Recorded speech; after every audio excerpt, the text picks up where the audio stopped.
Ya, o te manatua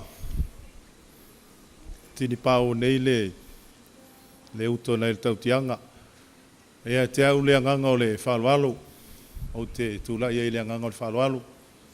Kai masui foi o le aingana lua. Me se lava le fionga le sao ia whana nā Tagaloa. Whawhelo e le paia lasi o le awhia. O tātou awhio ma su mai ma tala mai au le neita e au matango fie. Whawhelo e atu lo tau paia ma lo tau malu. Le sua lau sunga le kopo. Ma lo malu au tafa.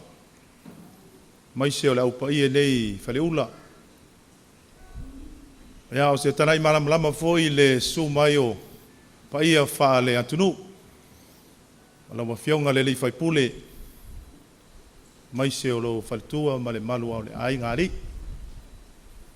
Whawhelo e tu foi le a fio mai o ai ngana lua. Tu longa lava le paia whalangilangi. O le ale o lava iei se whamtalanga. E le tale turunga. Ia o sa moa o le atunu o taoto o sei ale moana. Ia ta tia lai o paia whale atunu. Ia whanunu atu ia whatini o tau sala. A fio maia, tala maia au. I le sauninga mo mua. O le tina pele ina ia Faiaivale Tagaloa. Ia o le a whapena o le tātou tala mea whasolo, tātou pokalame. Ia o na iai leo seisi leo le taimi muli mai o le tātou sauninga. Ma le anganga o le whaaloalo, a fio maia, tala maia o tau au. E pa ia lasi o le tātou au fia le nei i lava tu lao le tai au. Le nei avanoa, ia la tu inatu le uso, ia po le atali, po le alo fo ia pauenga, le lauloto, Tagaloa, ia mo le amatali o le tātou sauninga le nei tai au. Ma le anganga o le whaaloalo.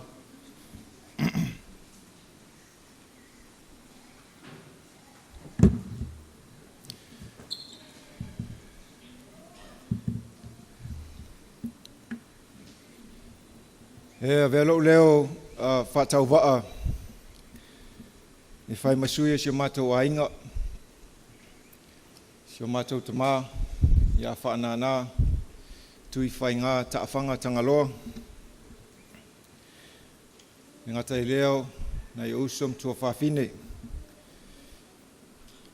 O te whaatalo whaatu i le paia lasi o tātou whaatasinga le nei tai au. Te whaatalo whaatu i si o mātou ainga poto. Iusom tua whawhine. Usom tua ngane ia vale.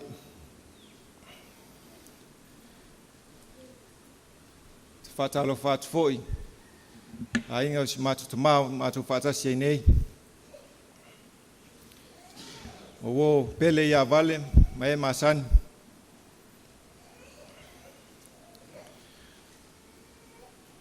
O te whaatalo whaatu i lo tau paia, mo o tau sā, ai mapu mai i le malu nei. E tusa male wha moe o le nei tai au. I le whaelonga ina o le aso fia. O si o mātou tina. Ia Faiaivale, asiata milo, Tagaloa. Brothers and sisters, I welcome you all to the celebration of life for our dear mother, Faiaivale Asiata Milo Tagaloa. We will begin with an opening hymn, hymn number 35, and then after which we'll call on Patrick Dotson, if you could offer our opening prayer.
Our loving Father in heaven, we gather before Thee with reverence and gratitude as we honor the life of Thy beloved daughter, Faiaivale. Atu natu la noa tu kini ya Tagaloa kaya atu se ang kuku tina maera o balau tu be Rodrigo Faiaivale is got to visit.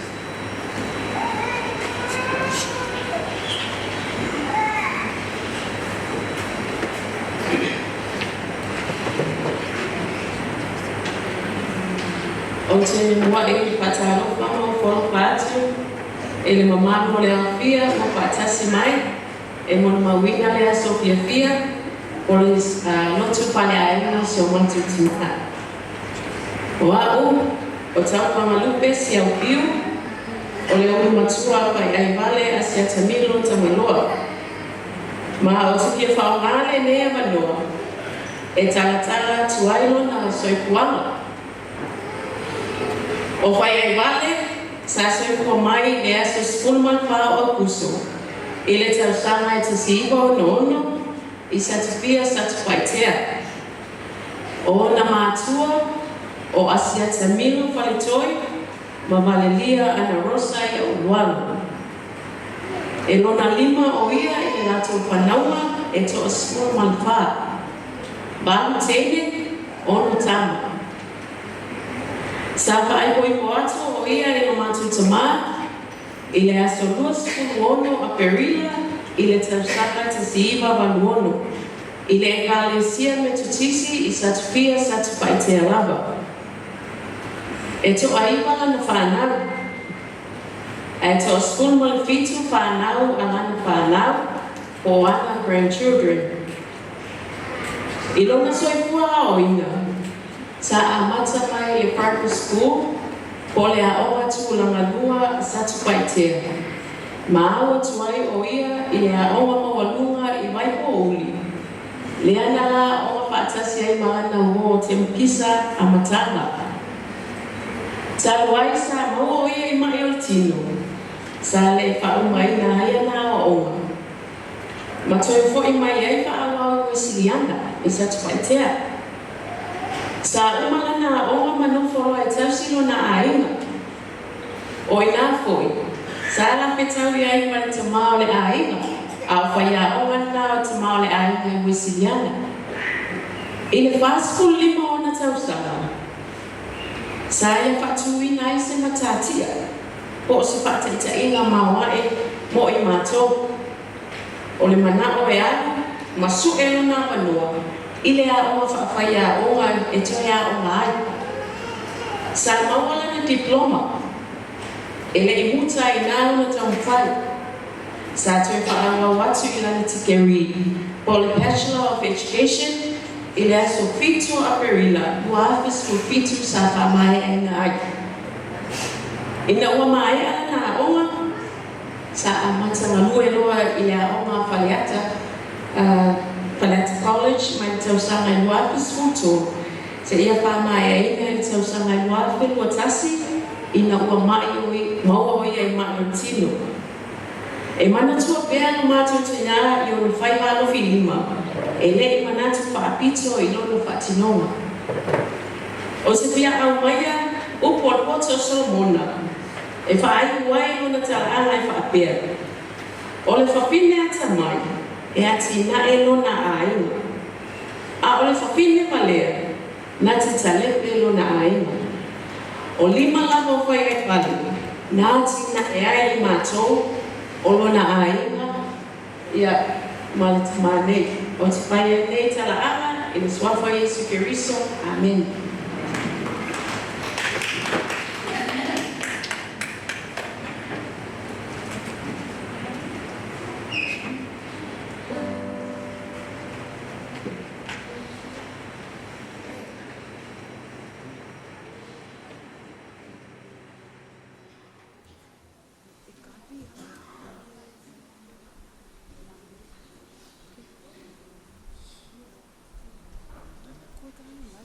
We're going to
Ia, taimila nei, la atu inaturo le avanoa mo limau.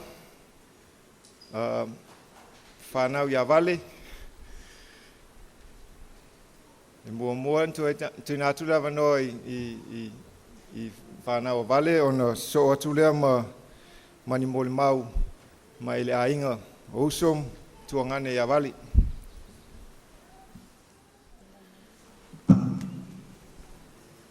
Yo koinga aso vapengi.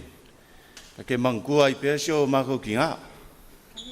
Ai mai se lava le vesi lava yaso kuanga. Ia marka penganga. Ia wai o se mako kinga. E kaula mua isu se me fai fala lave ale la ko ainga ia man mako ainga fo. Ia kake vai aku. Leiku, ai mesi al mako fanga. A pase ku lom ku ala ngofo mai ia lau kama ikai. Fa pele. Se le inko loko se. A fa sanga ku I le ngofo mele wari ia. Mai se mai maunga me ku fo ai mo ko. Ta lo fa. Ia. Okay, lo ele sa so fa ngole so nge. Le aso mako fia I mamantua pe ngaluenga leon matou tinao. Sa fa peona o ina I matou whanau. Ia aele I tunatu se tama I monma. Le awatu le no I whanau neaing. Se tuatu e fo se lato monma o nana ka o kulole news I le tinao laing. Mafsingia le tina pe fia mo le mau le aso tina ia ai kau fai mai mai fia fai se la ko kala o ngole ma ko foi mafkanga I la ku I fafo ia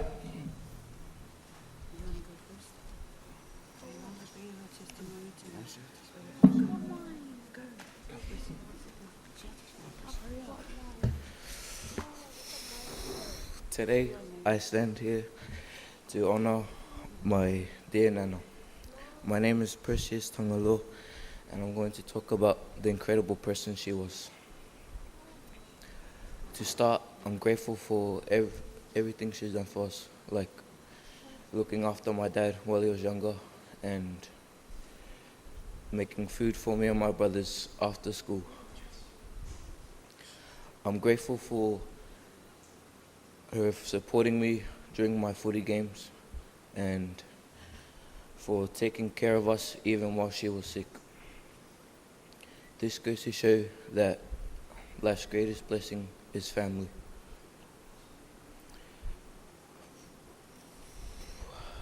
Although she may not be here with us physically, her spirit, wisdom, and strength will be within us forever in our lives. We miss you, Nana, and we love you. We all do.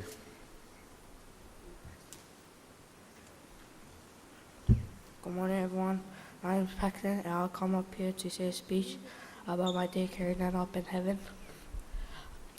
I thank for the support and love, and I miss all the times that she used to make me and my brothers go by and go Tagaloa every day. And I thank her for looking after me until more last year. I miss and love her, and I miss all the memories. Amen.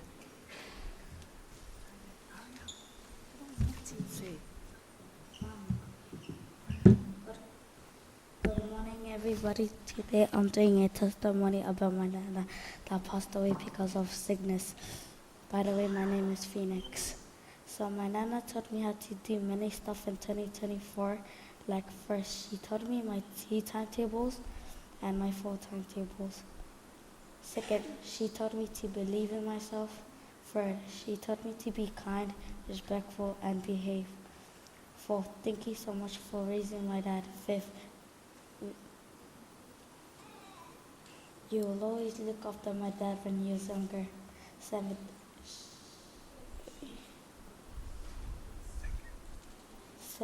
she was a lovely Nana. 8, she will always make me go Tagaloa. 9th, she was a very nice Nana. 10th, she looked after me when I was born. 11. She will always be by my side. We love you all, Nana, and rest in peace in heaven. Thank you so much for listening to my testimony, everyone.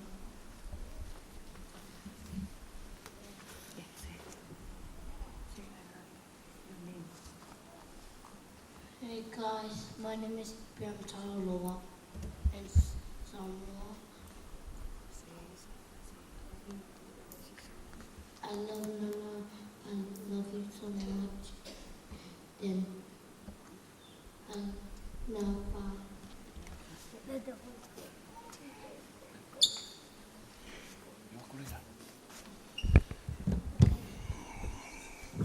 Thank you, boys.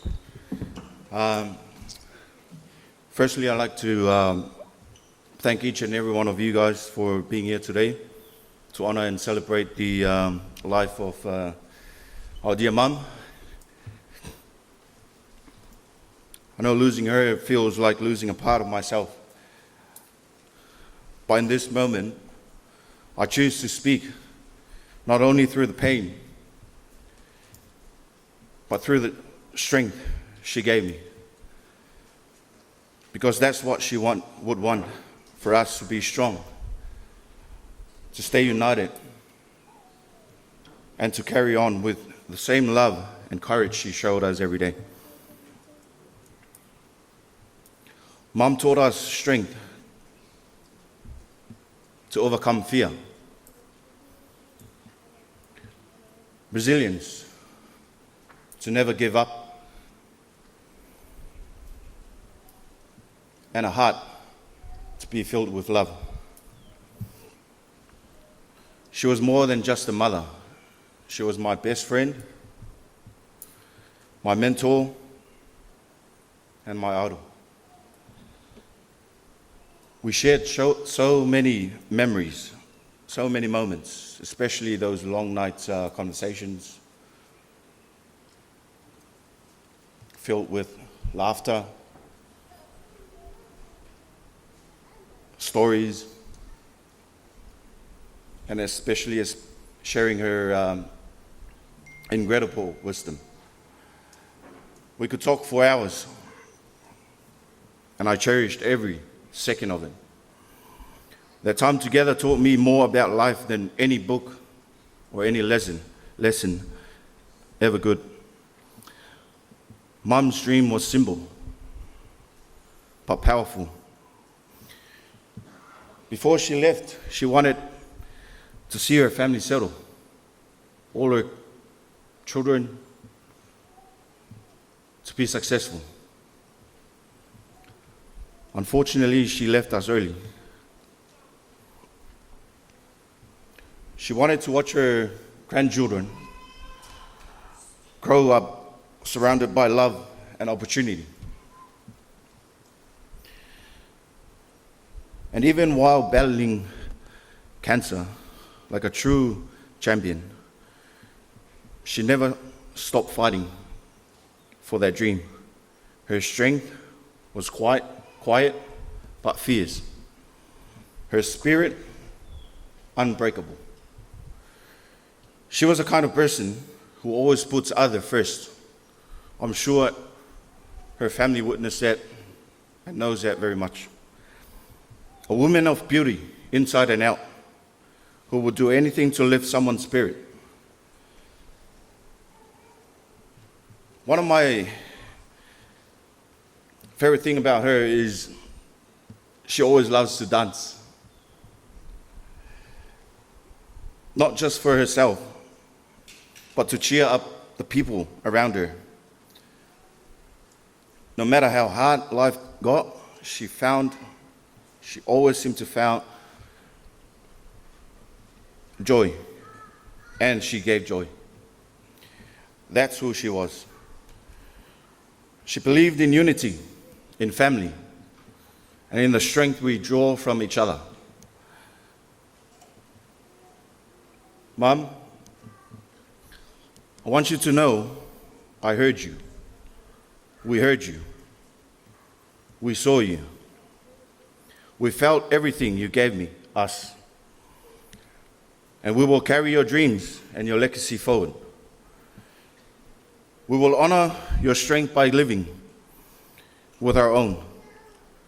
We will raise your grandchildren with your values, and we will keep dancing, we will keep dreaming, and we will never give up, just like you taught us. Thank you for your love. Thank you for your life. Thank you for being you. Rest peacefully, Mum. You've done more than enough. We've got it from here, together, just like you always believed in us. There are no goodbyes. Wherever you'll be in our hearts. And I say these things in the name of Jesus Christ. Amen.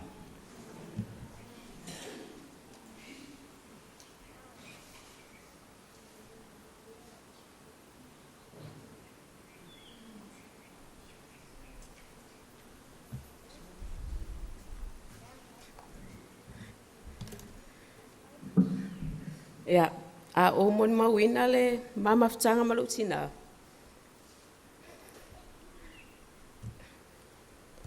E mawhai o no whapea. E tasi le upu. E lua o na mata i tusi. A e lasi o na winga.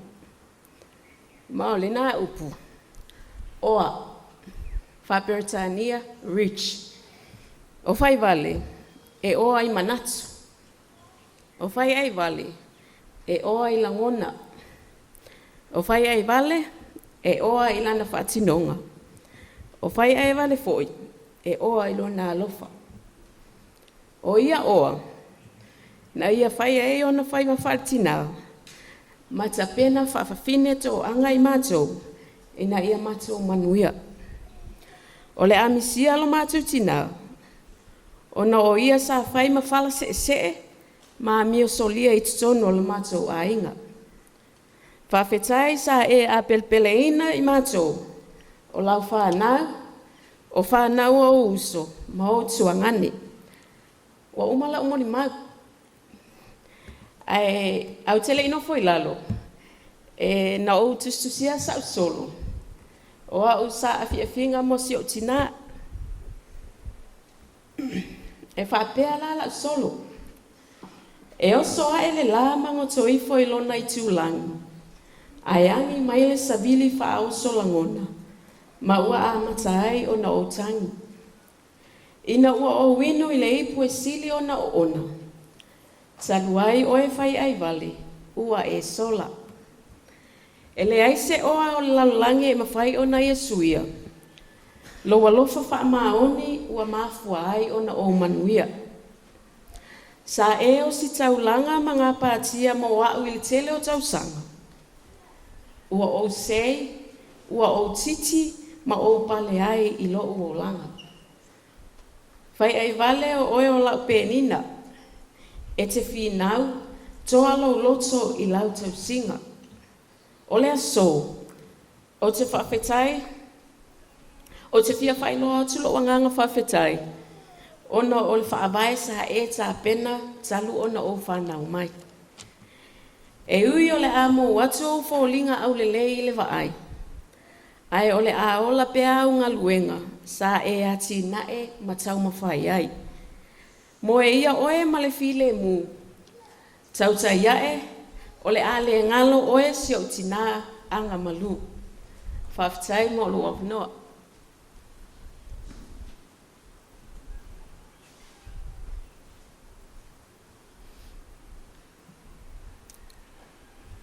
Whawhitai mo le apnoa.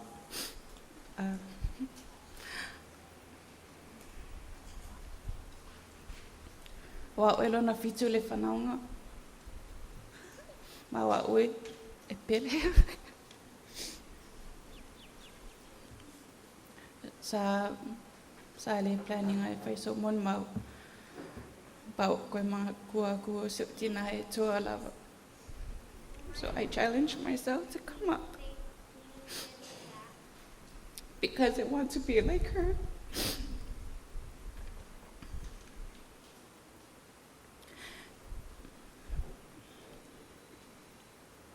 Na matan mai e sio tina ma luanga ia ko alonga loko ma oe whakau le si asu ala is the fight I think ma mai falmai o ma rale ma keki ala e ka valela e paka i lumo ma o ka ono rai e wha ed pu pa koe se ser mea la e kua o umi kelere ma lo kei o ke aku foi lumo kua i o kua o akala e whaku le vai alo ki ngaro fia fusu o si tina e alo fatele e wha mua lava isi e mato i stem it's okay e lava lo tausinga ia o e mom but I'm glad say se te mi pupu sama whai o no tausinga i oe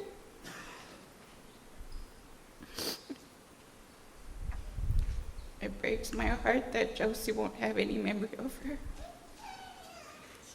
But ole ai loanga ia through me, how my mother taught me.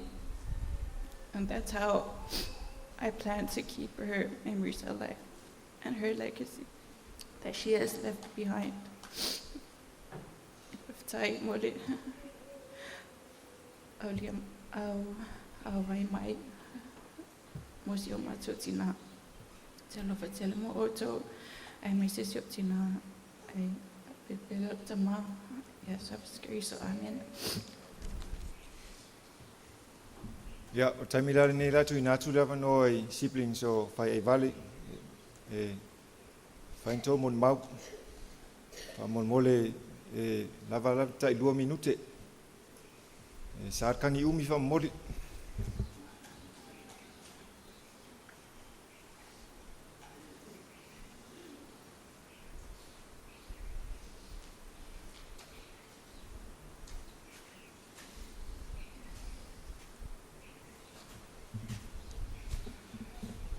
Fatara fatu I tatai o sauninga pa pea ia le fionga I whaipule ai mesti fo ile ma ave ese wa fio mai wa marwaile ni yasu. Alo ingoa o maadia teo o au o leo matua a lia milo. It was full farmer so a tonu lewa umana ta watu fo e whanau. Ai o sa umuni mau ele umi fo sa un mapu fo I ma uma ftanga masi o uso Faiaivale o se tangata ese le rotu alofa o ia fo ile o le lima tamatau na matou ainga o ia fo o se tangata fai me mafai ele mana o se me fale ton Faiaivale fo ia tia e uso ai pe fo se tina ia tia ona a fai matala noina tala noanga ma Faiaivale e tala noa whaatina e whautua I so se au wala lava pe fo tatu whaalonga I maua whanau Faiaivale foi o se tangata anga maalie e te le o ia pe o ia lea sa whaamoe moe ia ia I matou a inga I so se mea lava e mo ia ia pe o ia lava Whalele ia uma sa se mea o ia fo I o se fo mai whawhetau li tono se matou a inga I telefoni si time. Ia e ona e tele fia mo mau atu I ananga duenga le lei no mea mwhapena a tono le fo I uso ia le o le a watu e fo isa si vaenga o le matou uso nei. Ia e le wanganga ma whaaloalo haftai tele ma le wanganoa.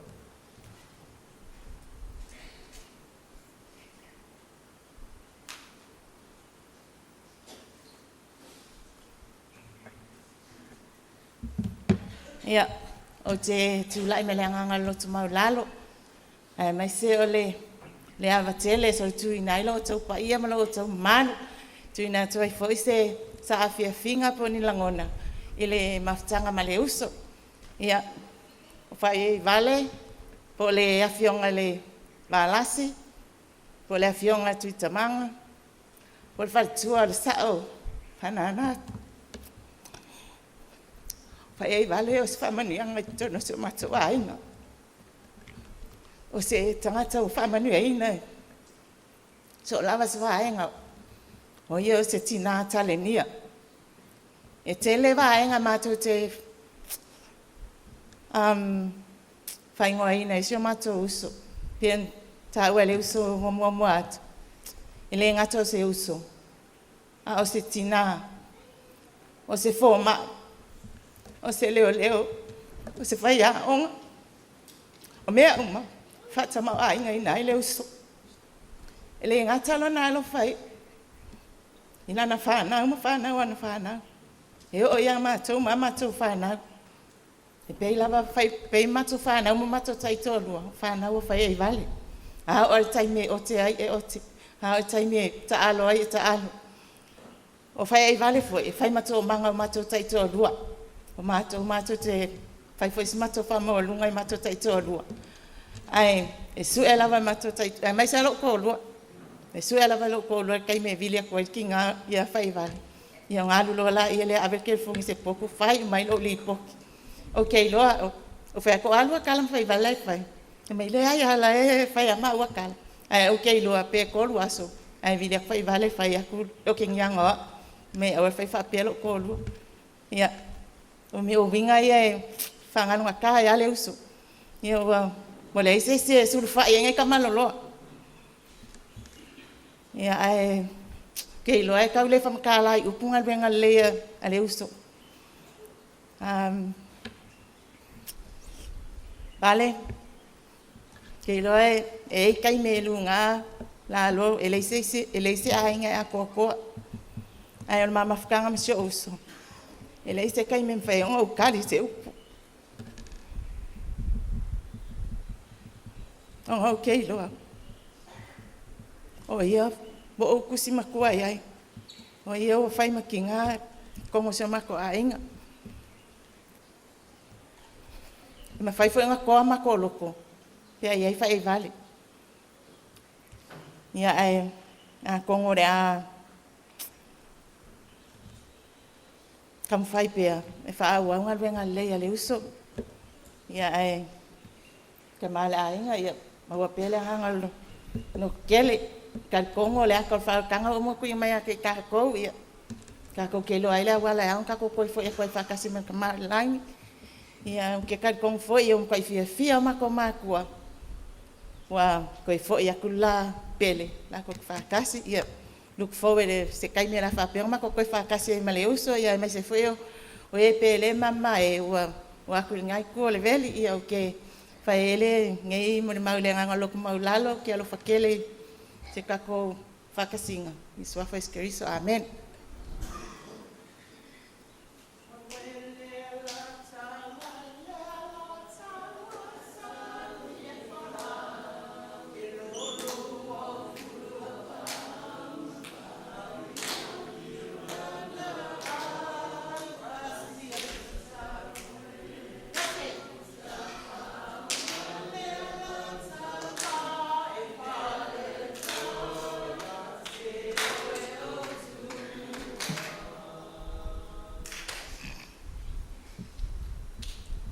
O te pese, o te siva, whai loa ai, no walo whai lo usa.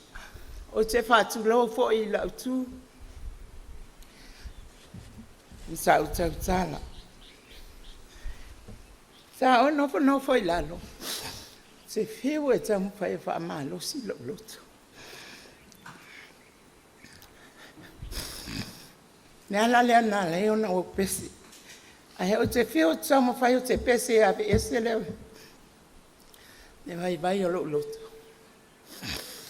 Langa he whaingi tahalo o lofa I lo uso. O haua le uso lo no whao Faiaivale.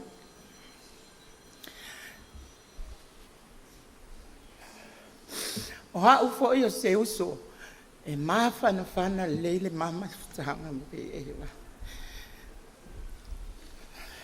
A tono to tele fo ini se si la fia lo ne tangata. O au te no foi lo mato a inge sava. O au e tele o na whai atu Faiaivale o a me mana o ai. pe whaingatā, pe o te matiwa, o te whai alau, o te tali lava se o se mea mana o atu ia i luusu. Se ia o lava i lona toetai. Wa pe nā lava o na whai. Vale, e le umisa o moni ma. O tai tonu, o loo sila fia le atua mea umalta mafutanga. Pa mangalo a le aso o se le tava, ia e alofa fa mangalo. Fa aftai lo walofa ia te au mala o whanau. Fa aftai lo fa apito o au tato o mafutanga fa leus. Ia awa.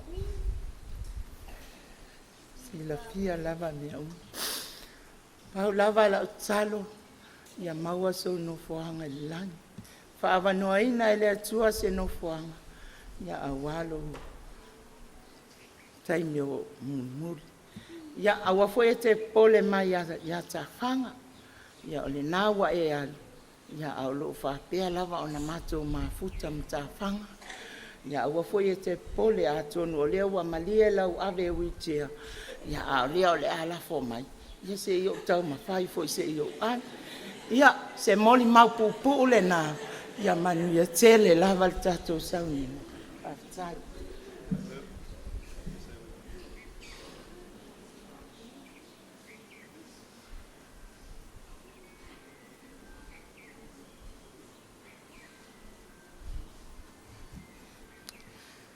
Ia, tala fatul pa ia man malu ni tai au.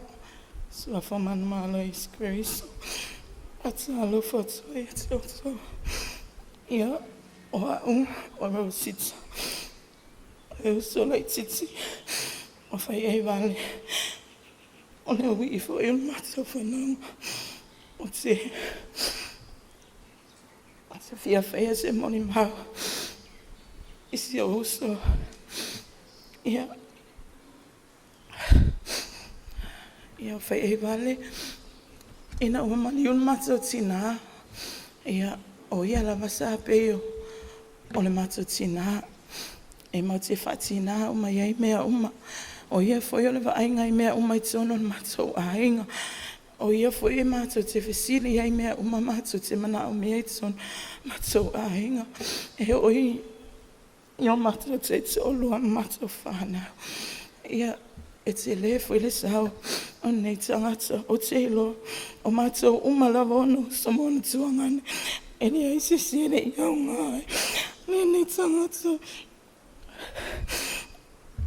na matua onga uma ia te ia. Ina wa matua mai mo te onga i nei upolo. Sa matua no fua onga uma ia Faiaivale te afang. Au te iloa o lana ngaluenga lea. Sa whai o matua o langa lea o matua manui ai. O lea ila vasi e tasi o na uso monsua ngane. O whaale tonu, ona o lana ngaluenga wha matua. Ia ai o le taimi fo ia soi fua matua matua. A o la ititi o te whaalongo lava i o matua. A o ngalue fo i Faiaivale mte afanga i vai ola. Ia e pe o se fianga i lo te mama lo tina. O te whaalongo lava i te au lo leo atu Faiaivale mte afanga e weekend a kui tua in matua inga. O te iloa leile o le fianga tele le lo te mama lo tina pe a whaalongo o tau se la tō atu.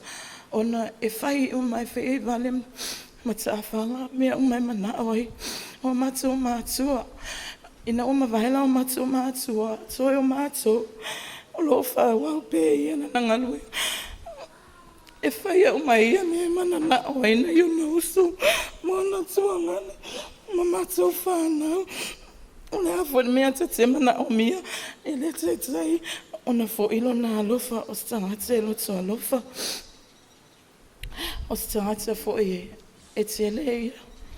Tele to mai manga wa alo ia te ia. Ia ai o le situ langa o te fia moni mawai. Ia o Faiaivale o le hala wale lave te le fea matau ainga. Te alu ona le aini matua matua.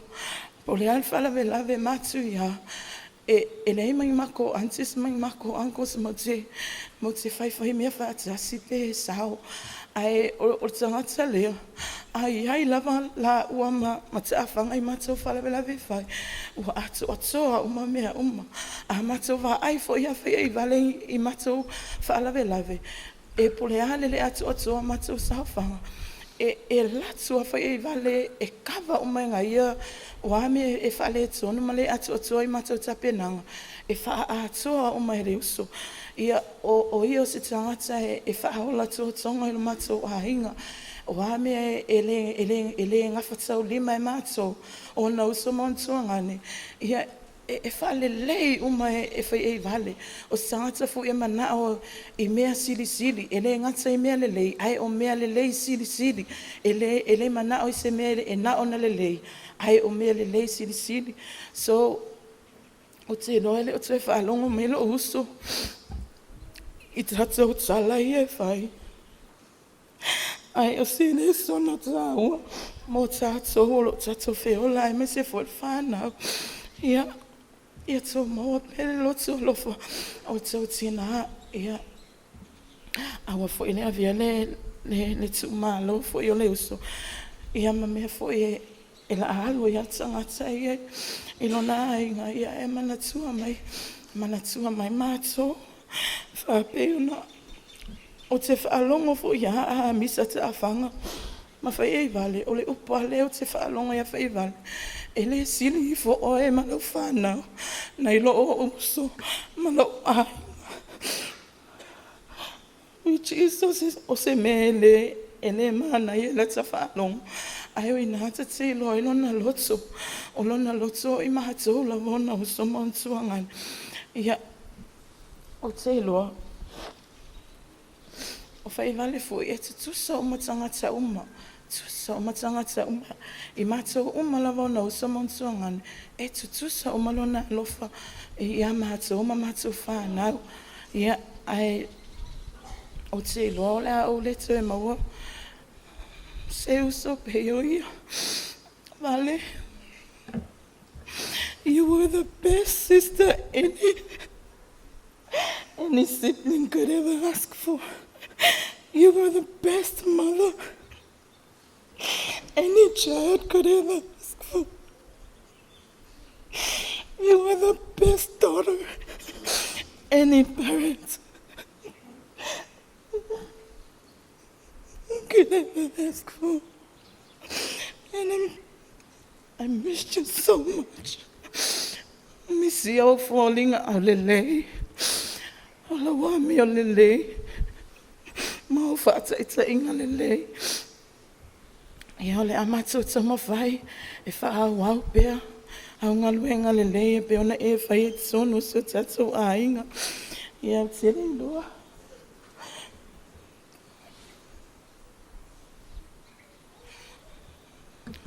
Vale. O te loa o e se tamati e te tau sa awhia. E te tale nia. Ola o mo ngā lofa muni mo e se uso. Ia le lau siva atu. Pati mai. Mai aiuni mai le la siva atu se uso lai titi mo oe.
mono whatal whatu le pa ia man mamalu wa fia le nei tula. O sunga tai o sauninga. Ia, a me se tuna ngā tofi re karsi nei. Se fo le fiol sao. Ia whanana.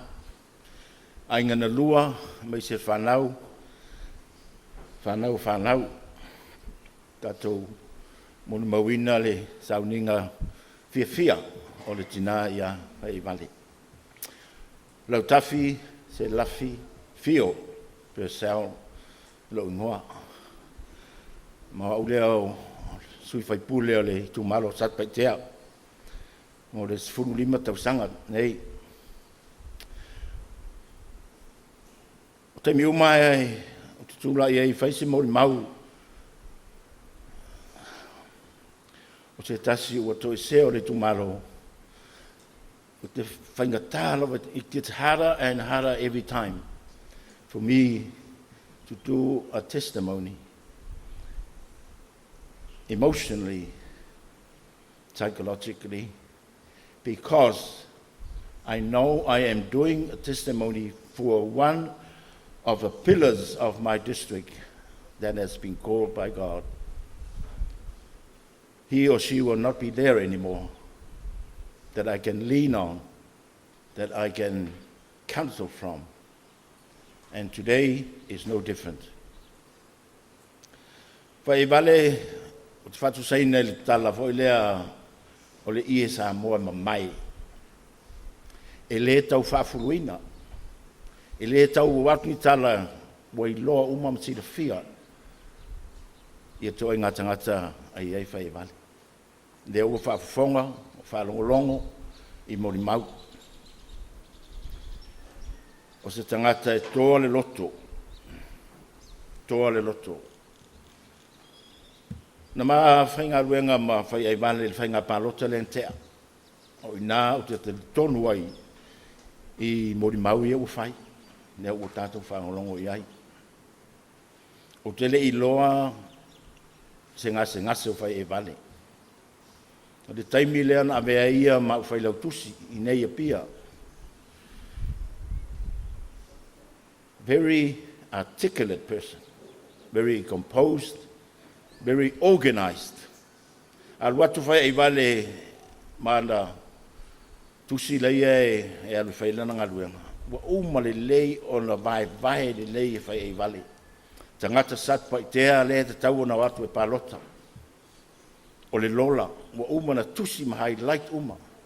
Ia o ia taita ia o i le mai o tā lola lea, e fia tangata ia, o te maufa fo i lea i le songa o le fo i tō ngā tangata whapea. Ai le se ngā luenga whapea te tongi, Faiaivale malona loto ina ia mawase i unga le lei. I le napa nei, ina le lei. O se tangata le ai ase taimi te wharongo, whape mai, se wau le lava.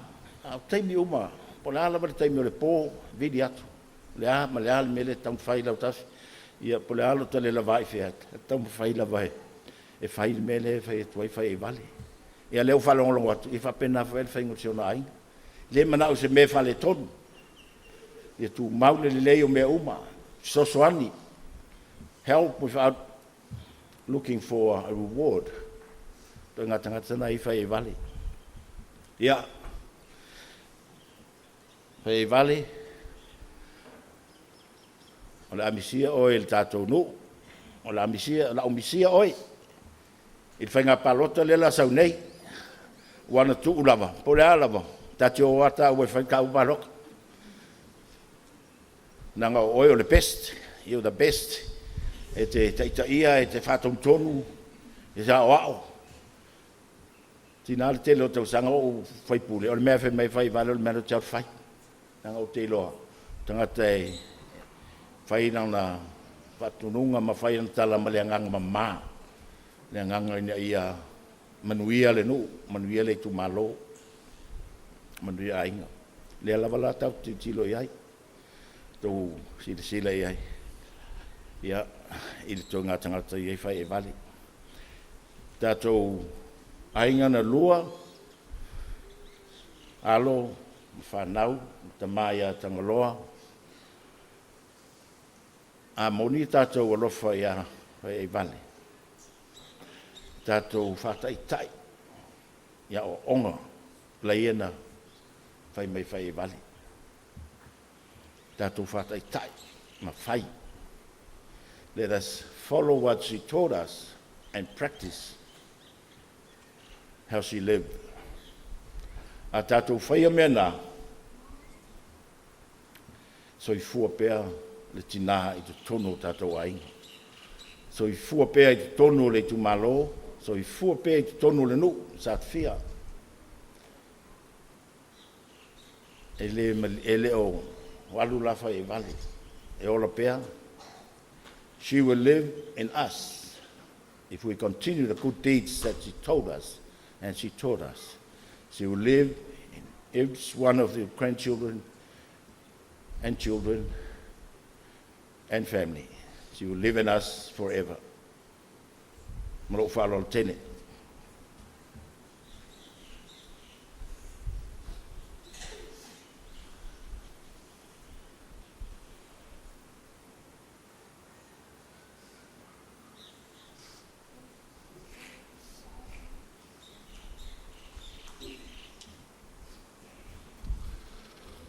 Ele leile atua,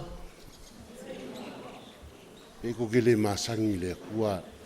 Taimi uma, ele leile atua, taimi uma, o le leile o le atua wa fuai o no tātou poto ele nei asu.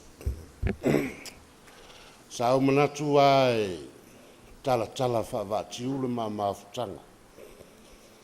Ia, male fionga le valas. Onai leo outou whaafonga e lona Faiaivale le mātou whanau. Ai lona iwa. E lese mafutanga whaingofia le mafutanga mlutua whine. Ona o au, o lo nofo nei le maainga. Whai le whaiva o le whatu ainga. Ao le nā nofo. Pea o lau te nofo te tūmasinga I le ainga ese. Wafo I o le whatonunga umai a vatui. Whatonunga nā e me tau na whai. Ea fo iso unau nau. Whapena lava. Ua nā se mori mau pupu o tau mo whai o tu oto I le mafutanga ma tua whine. O Faiaivale o ia o se tangata e pele I lona whatu lona ainga. E toi fo I tuala mori mau pe ona mori mau le whanau. Le awhaiva se lau I ono, walu ono. Le taimi lea, taimi o le tau whaasoa soa o ta mao ainga. O nei o mātou mātua, e leo ni tangata e iaini o lātou wānga waa. E mau aini se leni e tausi ai lo mātou wainga. E mo I o lai whato a ngā I whafo nisi o le whanau. Nisi o tua whawhine ma mausu. Ia aile I longa na mautu. O le ute o le whainga mea I le maitau ma le waa waai. O le tangata nei o Faiaivale o te whaatusaina I le muanga ngana fo I lea whaale atu nuu e aule ina I lau o tamaita. E aule ina I lau o tamaita. E mo ia I mātou o tamalo mātou whanau. Auto vai mai lo tino e whapea uma tino uma o tamalo mātou ainga. E tupu lau am tino ese. Moi foi te le fatua e se meanga I fatu. A le fatu o teine lea. Tu tautia. E mo tautia. Whai lau tala le teimi lea pe ona mori maulu whanau le valusu wono. Wa nofo Faiaivale le ainga. Au lai titi pe anu whai atu le mawam Faiaivale. O nofo o le utoalu le aonga. Whaila le pili ati alo ta mai le whale. Ia nga ia tua ia le tupulanga. Wala tulo lato ina le whaia onga le matou nu, le wisilian. Wa matan ta pili aki aku kai le mako. E to o tu alto ina. E lua me to ia le pili aki. Ma le suesa kenge i le mako. E oi. O le mea langa siringa ka ua ia kia. Na whaata ua ina e Faiaivale. Le fionga ia whanana. E whai mapunava iola e sui ai se ola a walo mato wainga. E ala le ala ai ona o teu fatu ilo loto nei mea. O inana a mata e ti ngana ilo e Faiaivale. E late le fea ngai ma whanana au le lei ma maolo tua whawhine. Ioi.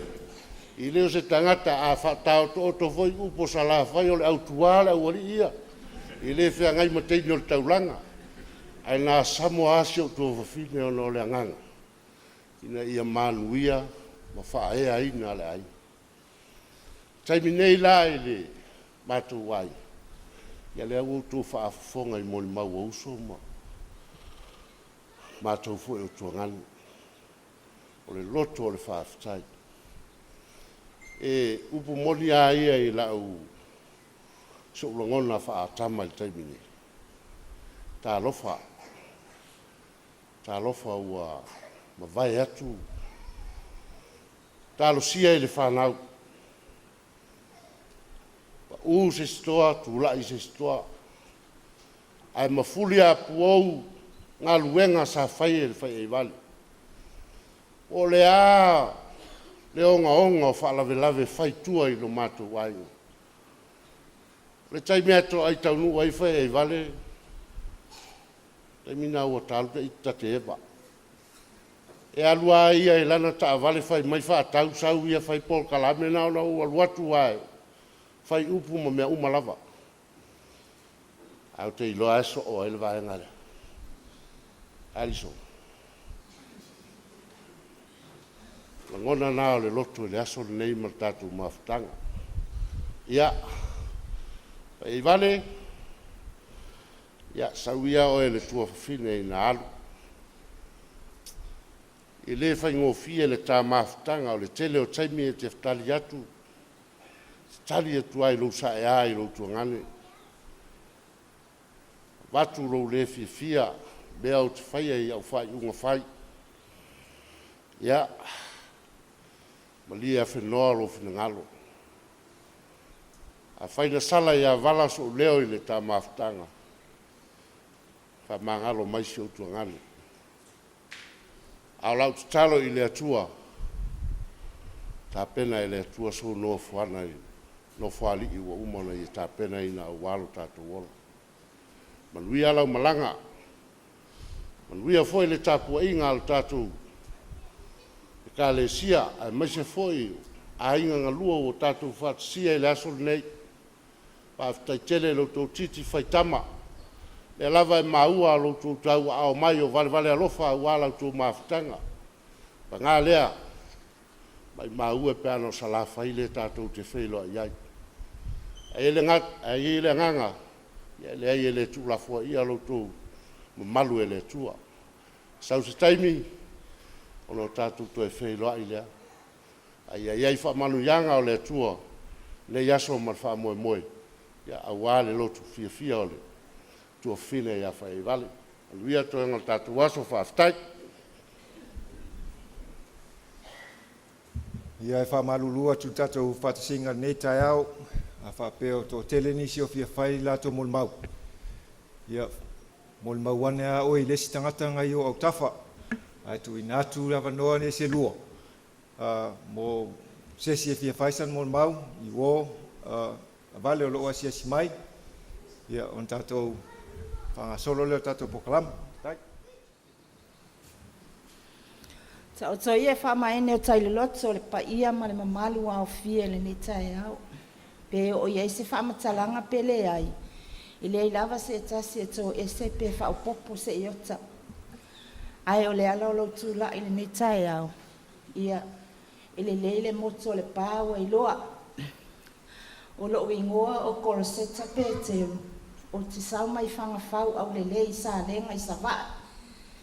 O au, o se uo mamaya, le uso ia Faiaivale.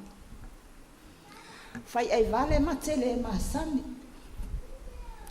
Ai peitai, o le amatanga le matau komiti ati nā i tua i nuu. O ina le amatanga le mamafutanga. Faiaivale sa ave ma president o ma komiti. A oa usa o usui a Faiaivale. Mai le taimi na mātutu mai ai le komiti a nuu. O ina na amata mai ai le mamafutanga. O le mamafutanga la ma Faiaivale. E le whaapea, e le whaapea, e le whaapea. Ai whaapea. Ma o te moli ma watui tono le nei malu. Faiaivale. Pea uso na uso moni. Tu lou lava. Tele o le alofa o le nei tina ia tea. I le taimina malanga i Australia e asia fo il whanau. Sa whai mai ai a tea. Pe ei se mea o te mana o ai. Ia o le whaafonga le whanau. Sa o whai i ai. O te mana o te sauma au mai sa o telefoni. Ea na sau lava se o uso mala o telefoni. O pomoni lava. Alua i le matau mafutanga. Le maa mafutanga ma Faiaivale. I lona whanua le i whale lau niu. I o le tele o aso. E a wheatulanta a vale. Sauta oi. Vane lava le malu malu.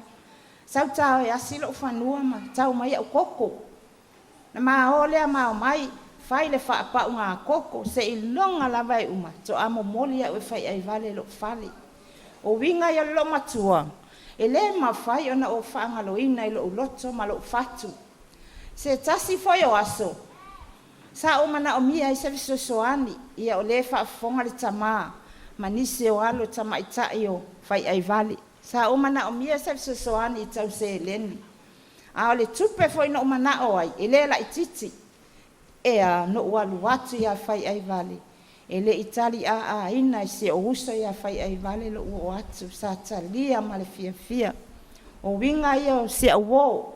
E le mawhai o na ngalo i lo uloto. Ai le taimi na wha o ta o toli ai o ia i mai o le tino. Ia salangona lava le alofa. Ma le ia watu tanga ai o le matau komiti le na ua. Mumoli mai le matau vale alofa i si o matau tina. Ia Faiaivale. Ia, nei tele na wasa whamatalanga. Faiaivale, tu loa o pa ia mo mamalu. O loo mamoli mai alo whaanga le tā hauso ia te mikisa amatanga. Mo oe. O ale mako tag team lea o au Faiaivale ma te mikisa. O le mato wa e ngā lea. A sau Faiaivale i whafo wa sau e. Wa fo i mai ana malanga. Ia sau lau Faiaivale whaati e ma o ma te mikisa. Na ma ole mato ole le Italiano pizza. Ia whai ele mato ai ngā pizza vane lawal pa ia. E le ma whai o na ngalo le nei uso ia te au ona o le loto a lofa. Peifo na moli mauna i o na uso ma le whanau.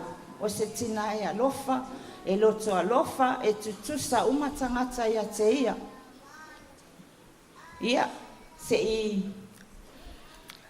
Faiaivale, manuia tele lau malanga. O manu sa ta whailo ai ai. O manu fo ita te whaama vai ai. Alo whatele mo ole uso pele, ma le wo pele ina. Alo whatele mai te mukisa amatanga mo oe, whaaftai mo lo wamanoa.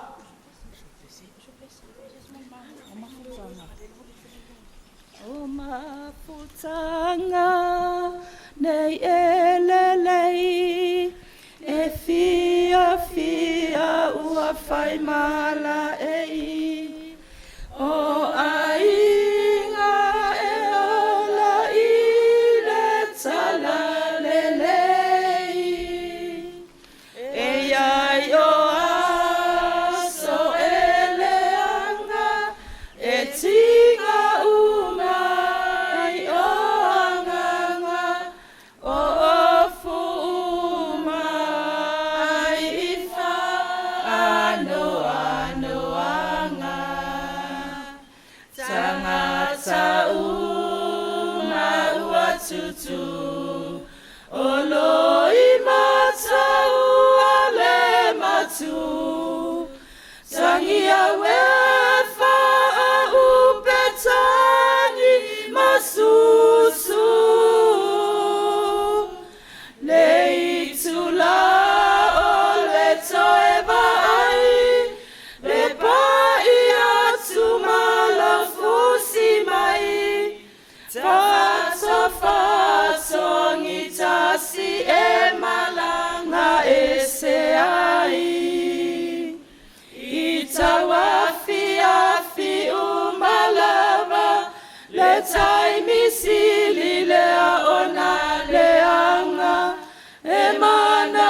mata o na wha mali e lo fina ngalo.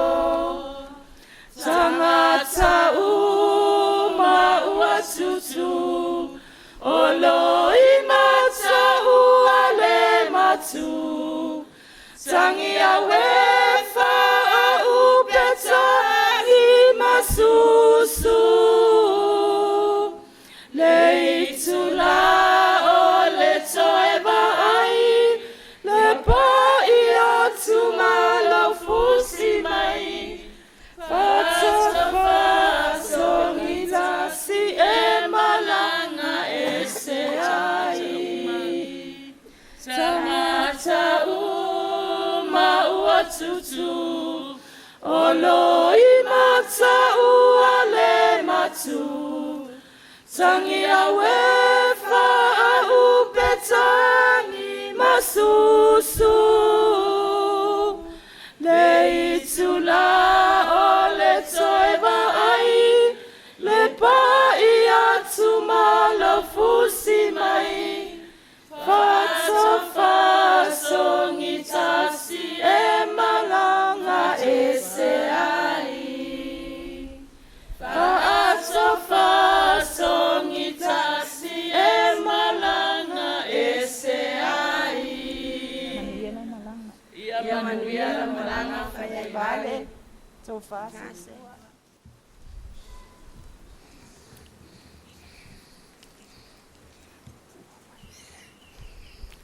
O le ata o toia whaai e moe mai maungo sala whai. Lo o tau pa ia maro o tau mamalu o poto mai tato te moli mauina. Le aso fia o le uso ia Faiaivale. Whaktai le wa pule ele nei sauninga o maua se i o so ua wanoa. Se i o sa afiai. Ile nei tina o se uso. O se woma mai ia tia. O loo wingoa, o ai fo tapu ili mato fai, petau i atulia. E malanga mai le nei lo matua le, malota malo sile o pesenga fa. O ina na amata ili mama tanga manleiti na. O Faiaivale, o se tina e se le alo Faiatia. E so ani lo waina. E lima fo wai, e lo tu alofa. So se taimi fo e whaalongo nei tina, o so malolo wātau o lo wai. E tau mawhai lama Faiaivale, se malona tei mo se whautuanga mo wa.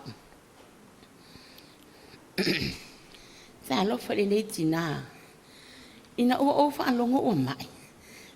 Sa o tau mawhai lama e tuli a pūri taimi e fo i mai ai. Ai peitai, o se taimi wa o vai atu, o pu e mai le hata wai New Zealand. Le maua se avanoa, te pu e mai le si ata o atu le lo matuai Amerika ma Australia.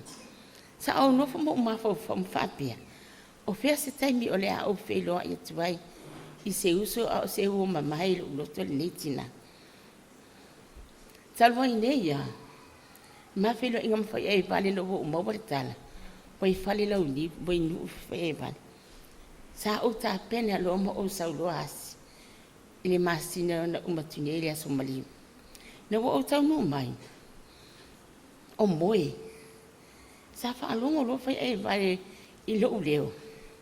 Sa mane e fo ilunga ma apa mai. Ma ma felo ai ta lo fa. Sa lilo i manatu i fo dinga.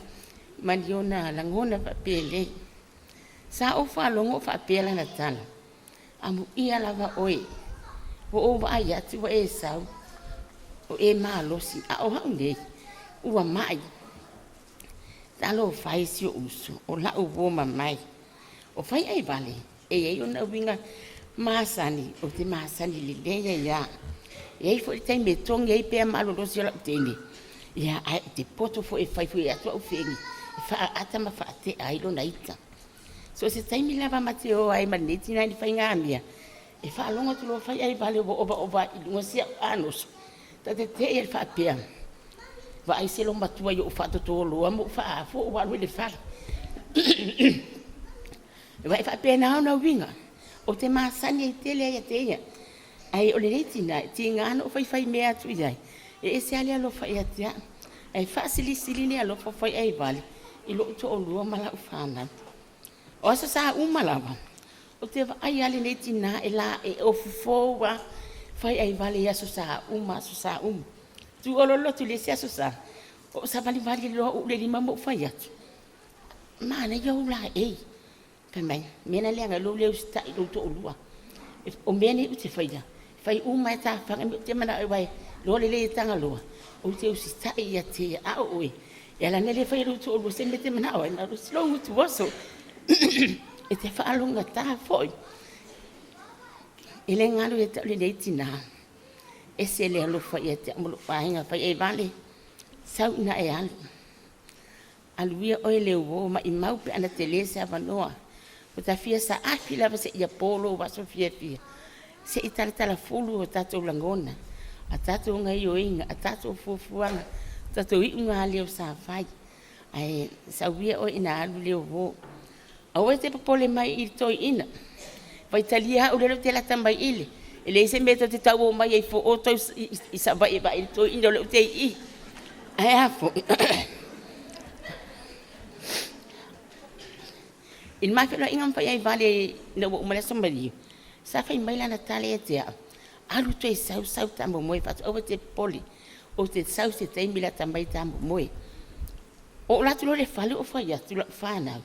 O malolo pisi lea o walulo inu. O te nofo se vai aso se tasi se usu. Se iyo uwewa. Tue lua aso whatau nuu fuafuanga lea. Ai whangwhanga mai a uwela o whanau. Talo Faiaivale ua alu. Sa wawela wale maringo loi matambo o whape ei. Ia, leo wa sola. A lela walu watu mate ebe tu se o lana polo ai. Inga. Sa o le popole tele ile tu. Ai whape taisa o mba wale hamanoa ma te whelo ai ai male uo. O la eso i fua. Sa o la tule whale na wata uruani mea watupu. Sa o whai atu le se o whanau. O atu la ia. La uu mama ia ata o Faiaivale lai tonu le telefoni. Wha solo mai ate. Wha solo mai ata o le uso. O ka se tangata ina a au lele. O whai atu loa. Sau le siata e mumai le siata. O la e whawha mai tu o tama. Iene le ia tangata o Faiaivale. E mumai le sionata. O la e siwa whaatau pati. A o vai atu fo le tama. Ele ango i whaatau pati le whai mai. Ai e mui fofo ili sionata. O matua i whaile le ia te unga Faiaivale. Tui male alo o si tui ina. Whai malana whaasoa. Ai whaalu lo le siwa. Sa o tiro i tutonu le whale le iai. Le pu e mai le ata lea. Po o inisi o i tutonu o whai e te e unga ia. Au vai atu ele ai se sina o la ua. O matua i whaile le tapenanga. O le mea la sa hava bena pe e pisi la wata. O le sa o whai e si tui ina. O le mea lawe ave e a o le teni siwa. E abatu atua i fōlingo o le tama. Masiana ata. Talo whai. Masiana ata mona fōlinga lau. Fōnga fia. A sa iei fōi me sa whaate iei fōi le ata lea. Sa o mai atu. O mō maari ele na pati leo te le sa whai. A wana le a apa ele tanga o fuma se ia le solo. O to ona fōlinga. O whaapere o tupu whaalawe le tatu tui ina ua tangi. Ai usiana tue sa alea. Talo whai tina. Amu ia nei tina o se tele o se le sona o mai ai. Amu ia nei tina o alo. A whai o le whaamalia ume ta whanga me mana o e usitai. Ai a whai ele o whai o tataitu o lua me e tatou te mana na o ai. Ele ai lai o tatou o le au whaso i saitam. Ia tatou soa. O se ta leni o se meto tia sili o na whai le nei tina iluana a inga o se wha onga le. E hao ngafu ime tātou tina o le au walofa. Le e kale si a Yesu ke riso le opa ia ngaso ngatai.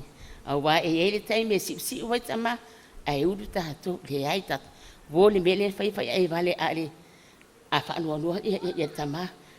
Rok mi ma te unga. Pali siva. Siva e se imbalia loto tāwha. E la le aso na maa o e ma wala utini. Hoi talai wai atu. Pina. Pai mai leo lana tala. Wa ai. Ele iso ona tahi nare pe ale le tino tangata nei. Tangata fo nei le iso ona sawa.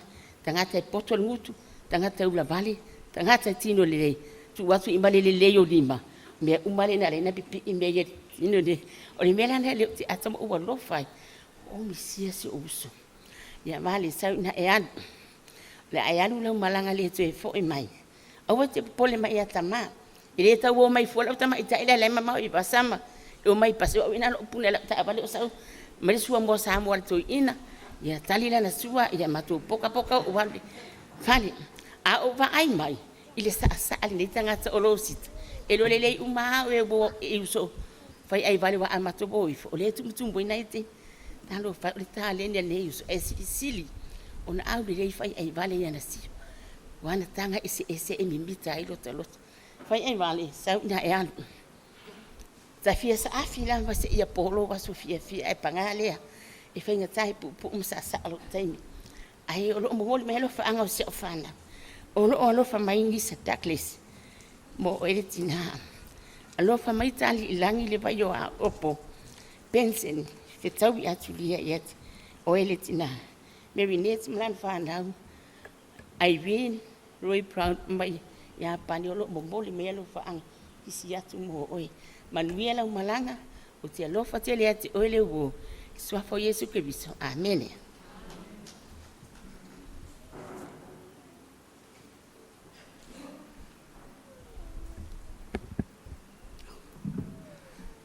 Wa nuti le kate sa utu fiai suau.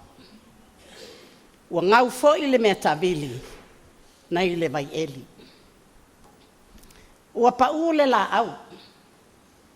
Sa ofa tai ai manulele ma fauai o latou o fanga i le matagofie o na lala. Ua paule la au sa fetau fetuli ai manu o le togavao i lona paolo ma lona matagofie. Ki le po ai. Ua fasia i ona tana a ofea o iai oi. Aftai molo am noa. Tauna motu le pao si la fia. Lo ingoa e pirosa Mary na fepuleai. O te malanga mai au te roa. Le iei so fa moe o te ole a o awai is the Family Service. O sia ua pele o Faiaivale. But for the sake of those non-Samoan speakers, I would like to bear my testimony in English. I met Faiaivale on the first time I came to church, long time ago, 3, 4, 5 years ago. She was the only woman who held my hand after church and said to me, "Come, what is your name? Introduce me to you." And I did. And from then onwards, we become best friends. We sleep together, we eat together, we laugh together, we do silly things together. That's our best part of our friends. She's a comedian, I'm a comedian. We took our guitar and play songs and laugh and sing song valea. Yes, that's me and that's Faiaivale. I don't know what happened. But this lady I learned a lot from her. She is so talented in everything. Physically, mentally, spiritually, but most of all, worldly. Her kids are laughing because they know their mother. I'm so happy to be here today. And I would like to bear you my testimony that she is a woman of virtue, a woman of love, a woman of wisdom, a woman of courage, and a woman of God, and a daughter of God. And I testify to you for that. I pay tribute to her for today. And I'm so happy that I'm still here in Samoa to witness her last day today. Faiaivale, I don't know how can I forget you. I learn a lot from you, and I can see the evidence of her work. As the word says, You know her by the fruits of your labor. I saw her children climbing up the ladder and become successful in everything that they do. I pay tribute to her for that. And I ask you children, grandchildren, great-grandchildren, to keep her legacy on in your hearts. She's a proud woman, very proud of her children, of her family, and she loved her family. I'm from Hawaii myself. We're both from Hawaii, with Faiaivale, and we love Hawaii. And we always go together and visit. To Tagaloa and her and his children, I heard a lot of Faiaivale friends offering Tagaloa help, but I'm single and available. Get them laughing. That's our motto we always do at PCC in Hawaii, in Brigham Young University. That's what we say. Whoever needed help, they always say, I'm single and available. And I've been saying this for many years. I've been here in Samoa, and none of them ever come and challenge me. I don't know why. Am I a ghost? Am I a whatever? So I'm saying now, again and again, I'm single and available. Faiaivale, I love you from my heart. Tagaloa and your children, I really appreciate the way you worship your mother. She's a woman of God. She's a daughter of God. And she'll be waiting for you. As long as you keep your covenants that you've done in the temple. As long as you follow her footsteps. She lives in your heart. Everything you do, everything you say, that's what she wants. Show it and keep her legacy growing. I love you all. And I say all these things in the precious name of our Lord, Savior, and Redeemer, Jesus Christ. Amen.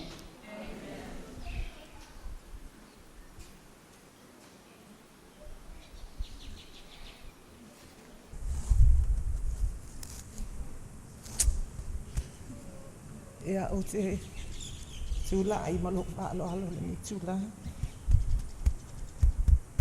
E tu atu sa mo di mau pupu lava e mama tsanga ma ala o pele Sister Tagaloa Faiaivale Tagaloa ia ole mo di mau le na mai atu nei ia ole tuna fa ia ole tu fa le tino le na le tuna o winga uma lava na o Sister Tagaloa ai ole a utala no le mama tsanga ile tu le a Fa'ale uso, fa'ale uo, fa'ale uso, fa'ale tala lei. O te tali tonu o faisi uni o mama futa, mama sangi ma Sister Tagaloa. Sa mama sangi ba. Misalo tolu futa o sanga taruai. Ina ua mato o isa fa'i iwa iola. O la ale faiala muli mau fa'apalang, fa'aperetania. Ai mo lato ele malama le fa Samoa ia fa mole la vai vai nei au ta fa translate ai la la mo mau o Faiaivale o se tangata malosi o se tina fa tua o se tina na lue malosi ina ua mau ese me vaiola ma mau atu ia tunu ma mau sa ma foi mai na mai tau wina le nei tina. O se tina he osi a inga. O se tina he alofa si hana whanau. O le mai tai leo shona. E wo le leia ma teine matua e ingoa ia he rini. And it's such a close relationship. And I know o te loa e matua e ma whana lava le nei mawhtanga. O le matai le titi lea o Marina, ia e wo le lei manike, ia o te loa foi. O le aulu hava vale lea teimi nei teimi lea ai, o le mamawhtanga, e ese foi le maalia o le mamawhtanga, ma ma mao, ma le umi, ma le vavalata. Ia, o lau besti fo. A malanga Faiaivale New Zealand, po fea lava le atu nuu e malanga iei, e matatala noa lava I lunga o le messenger. Whawhetai lava fo I mole nei, fo I wainga tā ua ten kolos technology, ni whai ele matala noa. Ina ua maua Faiaivale le nei mai ti ngā ma le mai. O te whātu sa ina le nei mai o se mai. E se le hanga. But sa o te umawhai lava ina ia o whaamawhana ia te ia ma te sosoani te ia. O te loa brother Tagaloa o matua e loto vai vai. O se ta mai e se le loto vai vai. Mai e se le alofa ia sister Tagaloa. And mo le teini umi lena mama futai. E alu atu le mātou whale, o te sau le lātou whale, ma te whewha soa ai. Ma te whewha soa ai mo le ati na e ina o mā ua a inga. Mo le ati na e ina ma le fisosoani a mā whanau. O se winga le nai ese ma le ufia fia iai. Ma au te loa foi. E ese foi le fia fia o iai. O au fatu amatau nu mai ana poho. Sai mai Amerika. Sa umana o lawa ina ia o mā foi mai. Ia o maua mai ia, whai ana maua mai ia final services at Sister Tagaloa, ina ia mawhai o na o whaasoa, ma o le maha mawhtanga. Ia, ele umwhai mwhaatasi mai mato a inga o na o nisi fo I tūlanga o ma alosi le tino. Ai o te loa, o lo ia se. It's a very special spot. My heart for Sister Tagaloa.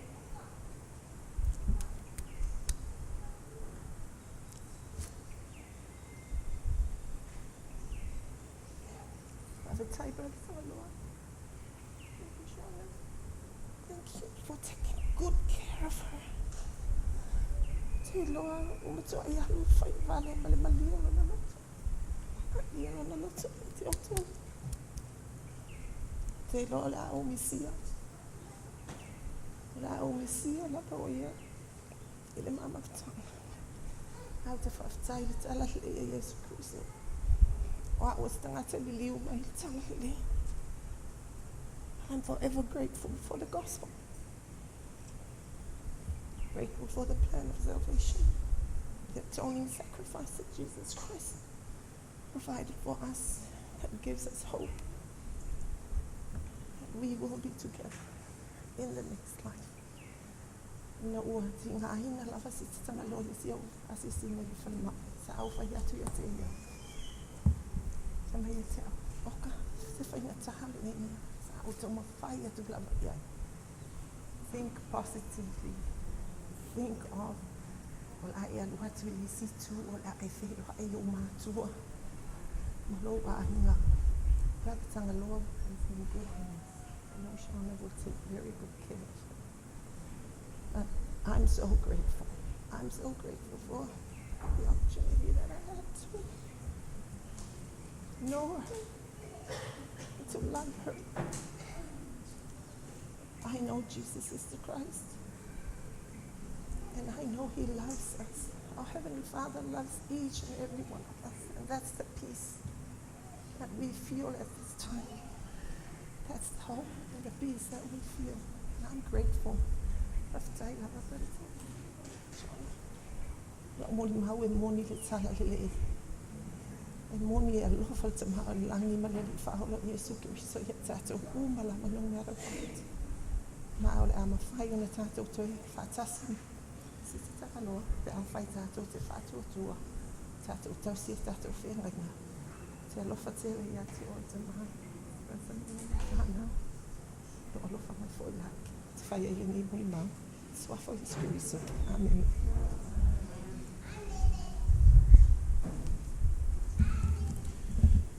Ia tui nātu le whaftai tele ia te ilatou.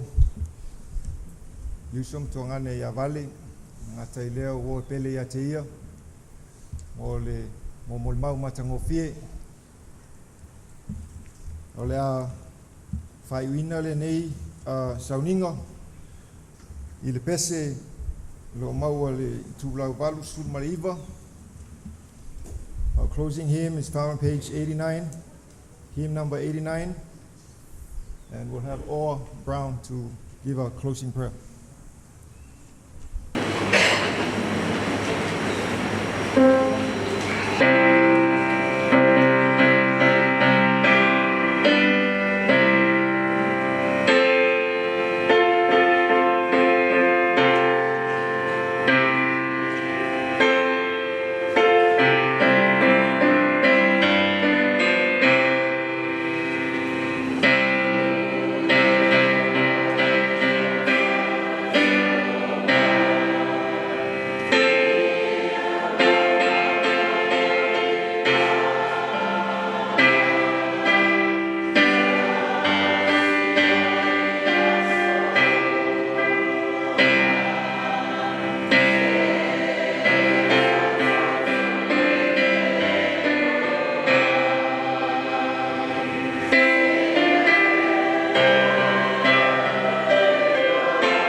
Mato e nei le siui o le sauninga mua o le mato tina peleina.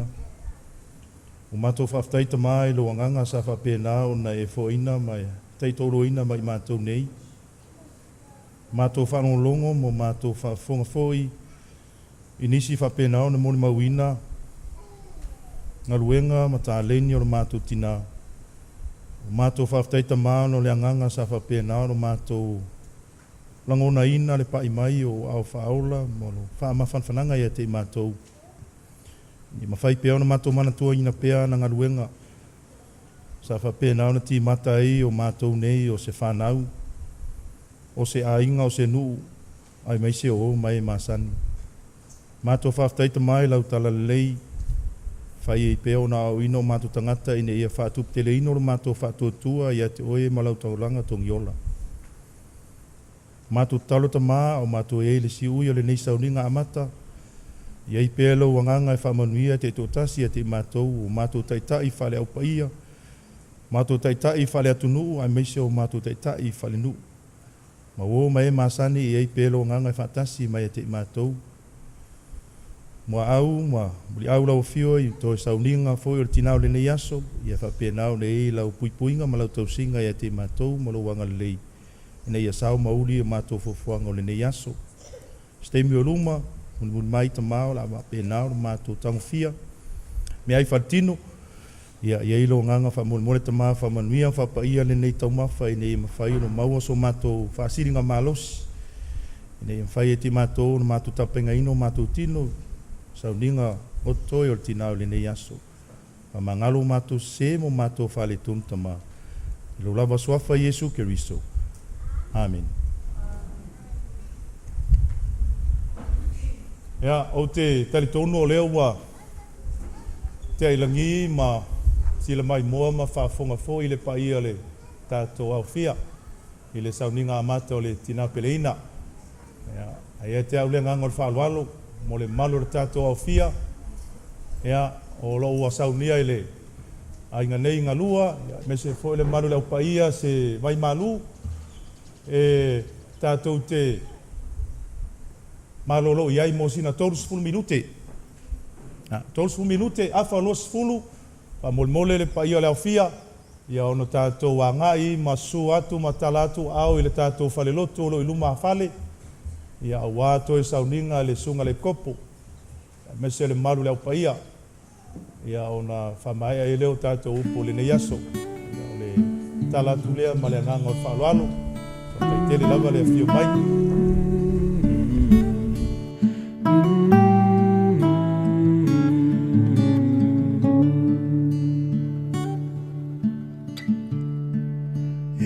So a e pe a lela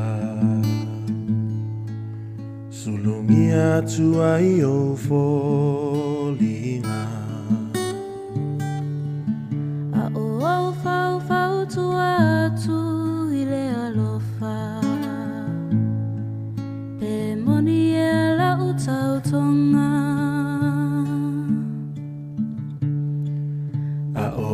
fau fau tu atu ile alofa pe moni e la utau tonga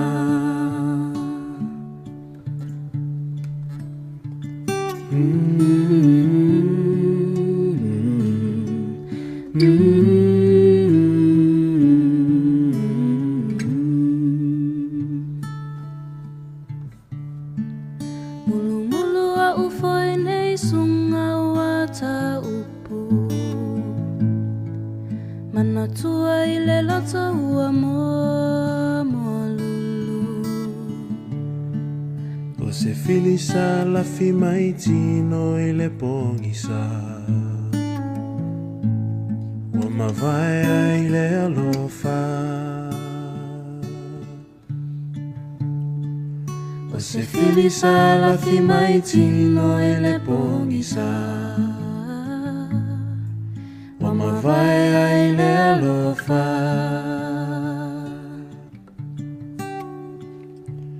pese whaanoa noa ai maloi matza uala e tau ai whaanoa noanga ia puna e pele alofa i lo tawa